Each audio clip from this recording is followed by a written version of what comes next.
What's up, ladies and gentlemen of YouTube? Boogie2988 coming at you live once again to the power of the internet. And this is one of my rambling videos. It's my vlogging videos. It'll probably be the last one I make for 2020.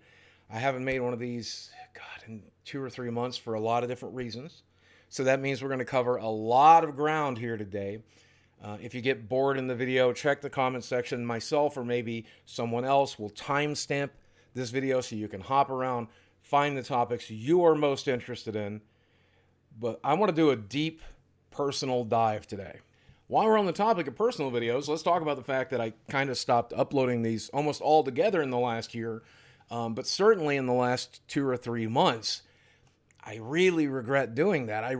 This is the kind of content I always wanted to make on YouTube. I wanted to talk about my mental health. I wanted to talk about my physical health. I wanted to talk about my life. I wanted to share those experiences with you so you could learn from my experiences. Instead, what I've been uploading is the kind of garbage I see in my recommendation box. Stuff that I know YouTube is going to show other people. Listicles, video game commentary, complaining about stuff, movies and games, and pretty much the same stuff that everybody else does. Because I know that's what advertisers want. I know that's what YouTube wants. And based on the views, it does look like there's a good portion of you that want that as well. But I have to do this every once in a while. I have to talk to you guys every once in a while because this was my mission statement. This was my purpose on YouTube. I can't give up on that and still sleep at night. Now, if you take a look at my statistics, from what you guys can see, you'll see that my view numbers on individual videos has gone down. My view numbers on like a 30-day period has gone down. But what you can't see is on this side, I can see that the money is going up. I'm getting more advertisers. I'm getting more monetized views. I'm making more money than I was this time last year. So clearly that's what YouTube and advertisers are incentivizing me to do. They're incentivizing me to make the same generic bullcrap that everybody else makes. Now, if you're somebody who likes that more generic content that I'm making, please indulge me a little while because I do want to still make these videos from time to time. And if you're someone who's been waiting around for this video, thank you for sticking around. Thank you for tuning in. Thank you for waiting for me to finally break the silence on a lot of this stuff. But one of the major reasons that I shifted away from this type of content, it has very little to do with money or bottom line or view numbers or anything like that. It's the same thing that kept me from live streaming very much in the last year and a half. It basically comes down to anxiety. As I'm sure most of you guys know, there was a very large group of hypercritical people that were watching everything I did. Every YouTube video I uploaded, every tweet I made, every TikTok I uploaded, and every second of every live stream I ever made, looking for something that, an off-color joke that could be used against me, or looking for a statement that might seem contradictory to something I said in the past, so that they could prove that I was a liar and a manipulator and a social vampire, or a lizard man from outer space, or whatever crazy crap. It's really interesting because the thing that they were accusing me of doing, which is being fake on the internet, ended up being the thing I've been doing for the last year, which is being fake on the internet. Instead of being true to myself and talking about my life and my mental health and my physical health and all the stuff that's important to me, I started talking about stuff that I knew they couldn't pick apart or something that they couldn't use to get me in trouble. Listicles and video games and stupid rants about stupid things that I don't even really care about.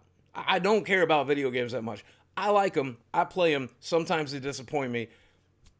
I'm not a kind of person that's going to make a 20-minute video picking apart a video game unless I know other people are going to enjoy it, though. In 2021, I don't care if it gets monetized. I don't care if 1,000 people unsubscribe for every video. I need to make more videos about myself, about my life, about my mental and physical health, the things that I care about. I have to do it. I have to do it.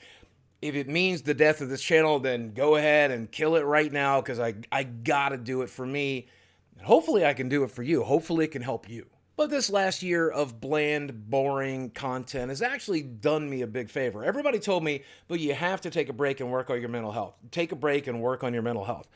Well, that's basically what this last year became. I was not talking about my personal health. I was instead focusing on it. I was focusing on my mental health. I was focusing on therapy instead of putting it all online and then listening to the feedback. I was listening to my therapist's feedback. I was listening to my own personal feedback and doing the things that I needed to do to get a little bit better up here. That's not to say that I'm well. I don't know that I will ever be well. I don't think I will be because most of the conditions that I've been diagnosed with the post-traumatic stress disorder, the anxiety, the depression, the other issues that I'm not ready to divulge in this video, they all are pretty much lifelong conditions. You can learn to treat them, you can learn to live with them, you can learn to get better with dealing with them, but they're always going to be there.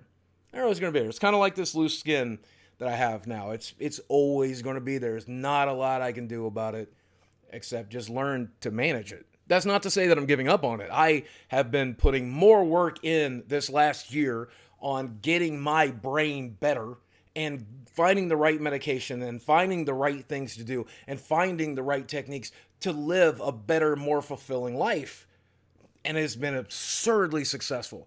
I will just be honest with you in a way that I know YouTube is going to hate, but this is the first holiday season in 4 years I haven't just constantly thought about deleting myself. I'm actually really enjoying the holidays for the first time since my divorce, and that's practically a miracle because I never thought I would feel this way. Which leads me to something I know everybody's always interested in, and that's a weight loss update.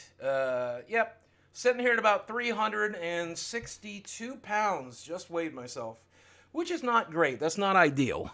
There's been a large group of people that are like, Boogie's going to put back on the weight. He's absolutely guaranteed to do that.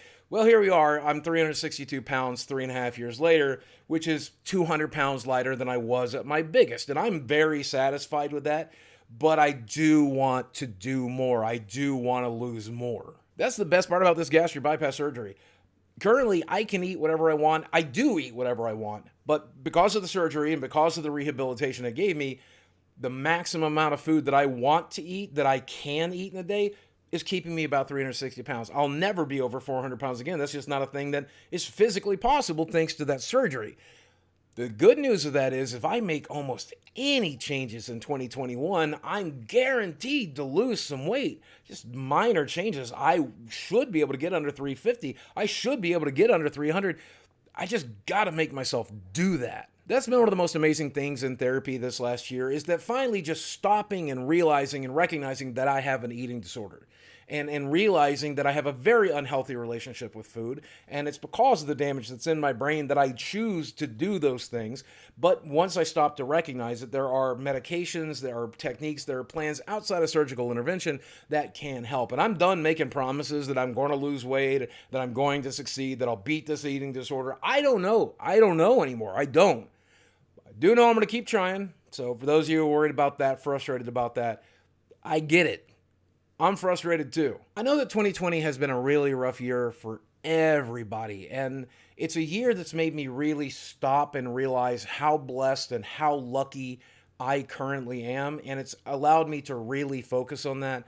I've got a lot of fans that I've helped pay their bills, friends that I've helped pay their bills, family members I've reached out to and helped because I was in a position where I could do that and keep them from doing without food or going homeless or putting Christmas gifts under their Christmas trees.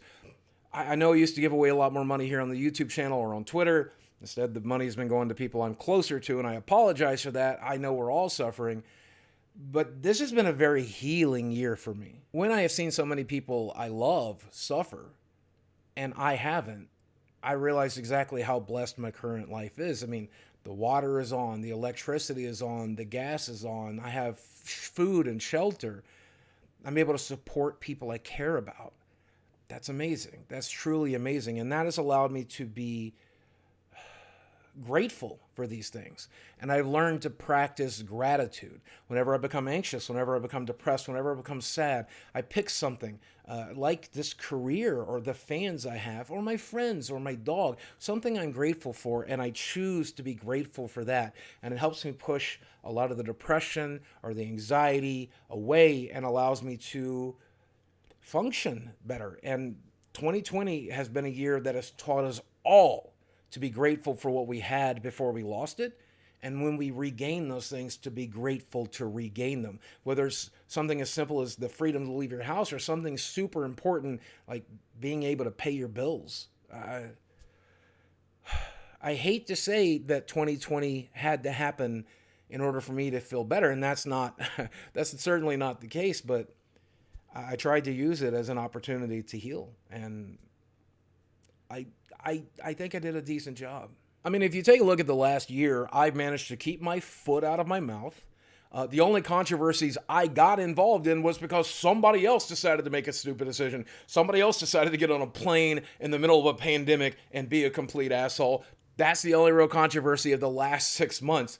Obviously, we've talked about that elsewhere. You've seen that here in my YouTube video. Can't talk about that much yet because it's still not a done deal. But as soon as I can, I'll give you all the details. But yeah, what a nightmare. What a night. But I mean, I think it's pretty telling that even with that situation, as poorly as I handled it, I did pretty good, all things considered. I knew I was going to mishandle a stalker stalking me for a couple of months and then showing up at my front door to make good on the threats he'd made. I could have done far worse. I think we can all agree to that. I mean, compared to 2019, 2020 Boogie was much less controversial. Unfortunately, due to the way the internet is these days, that means far less entertaining. But the flip side of that is all of that hyper criticism, all of that just hyper attention people were paying to me. The least crazy of those people have moved on to greener pastures to find someone else to harass and bother. Don't get me wrong, there's still plenty of lunatics who have just decided some fat guy in Arkansas is their hobby for some reason, and harassing that guy is just what they want to do with their lives. But for the most part, I mean, if I don't screw up, people leave me alone, and I've stopped screwing up. And I think without all of that negative attention, without all that hyper criticism, I'm in a position where I can be myself again. I can do what I love again. I can do what's important and talk about mental and physical health again. And we can make a difference again. And hopefully that'll let me sleep a little bit better at night. I mean, there's still plenty of room for self-sabotage. There's still plenty of room for me to just go back to screwing up. Time will tell. Time will tell. I'm certainly not a perfect person. But I think I've gotten a lot better. I know I have. It's time to prove that to you. There's one struggle that I'll always have is that it has become a meme for people to dunk on me. For the longest time, it was content creators because they knew there was a lot of money to be made in it. So whether they believed what they were saying or not, whether they thought it was true or not, they would all make their videos saying that I was this, I was that. The list goes on. It was Rich from Review Tech USA who made some 20 videos about me at this point, or some ordinary gamers who just made the one. Those guys seem to have moved on to greener pastures, which will make them more money. And in some cases, I've become friendly with those people. Certainly not Rich, unfortunately. But even Keemstar, who was all dead set about just ruining me at one point this time last year, him and I have become friends again, and we're working together on a small project. So I will talk about that more later. But at the end of the day, that part's over. The audience eventually has to come around too, or their audiences, I should say, have to come around too. Because to them, it's still super fun to just dunk on me for being fat, or dunk on me for being crazy, or dunk on me for any variety of things. And I think that's just part of the world now. I think it's just part of the internet. When I was a kid, that's what it was like in high school, but adults didn't act that way. Now adults act like the kids did when I was in high school. I find that weird, but I guess that's how we're using social media. We could be using social media to save lives and help people get better and learn more about themselves and learn more about each other and learn to empathize. But I guess instead we could just use it as like the high school locker room. I don't know. I'm not here to judge. Who am I to judge? What I'm trying to say here is, as long as that's the case, I'm always going to feel the need to defend myself when somebody accuses me of one of these outlandish things that I've been accused of in the past, or even when it's a fair criticism. I care, especially about the fair criticism. Those are the ones I want to address. Those are the ones I want to learn from. Those are the ones I want to get better with. Like, that's what I want to hear. And so I'm always going to engage with that person. I'm always going to talk with that person. So sometimes I'm going to get defensive. Those are things I want to do. Those are things I want to do. But I know I have to learn to not care about those people. I have to not care about genuine criticism. I have to learn to tune it out, block it out, because number one, I'm not very good at responding at it. Number two, I take it far too personally. I just got to get better. That's top of the list. Again, I know people are disappointed. That's top of the list, higher in importance to me than losing weight. I want to focus on learning how to take criticism without taking it personally. So to summarize, that's pretty much where I am with life. I'm over the divorce. I'm over the surgery. I'm over the YouTube drama. I'm focusing on hopefully getting back to doing what I love here on YouTube and helping you understand my plight and my issues so that you can learn from me and do better than me. I will still be making stupid comedy sketches and I will still be making gaming content too, but hopefully we can do more of this because this is what's important to, I think, a lot of us. And it's certainly what's important to me. So I want to get back to doing that. And there's still plenty of hurdles there. There's still plenty of issues that we'll have to face when the time comes. But I don't know. I've made the decision. It's the right thing to do. I need to start doing this more often, at least once a month, hopefully way more often than that. The public perception of Boogie is a manipulator and he's just talking about this stuff because he wants to get shekels and cash money. And, you know, that's always going to be a challenge and I hate it. But here's the good news. I know it's not true. And if you're watching this, you made it this far in the video, you know it's not true. So let people think what they want to think. Who cares, right? If they don't want the help I can provide, if they don't want the wisdom, if they don't want the knowledge of the mistakes I have made and learn how to not make those mistakes and do better than me, they don't have to have it. The people who value it, like you can have it. Let them believe whatever they want to believe. I'm done trying to convince them. In fact, if you've been paying attention, I've been done for about 6 months. I can't be bothered with it anymore. As my therapist said, you cannot rationalize with irrational people. It's not a thing that can be done. They are dug in, and they're going to do what they do. That's why we're going to do what we do, and we're going to enjoy ourselves doing it. Guys, as always, thank you for watching. I've missed making these videos for you. I love you very much, and I will speak with you again soon. Now, stay tuned for more videos like this, but also probably a bunch of gaming listicles before the end of the year, because that's how I pay the bills.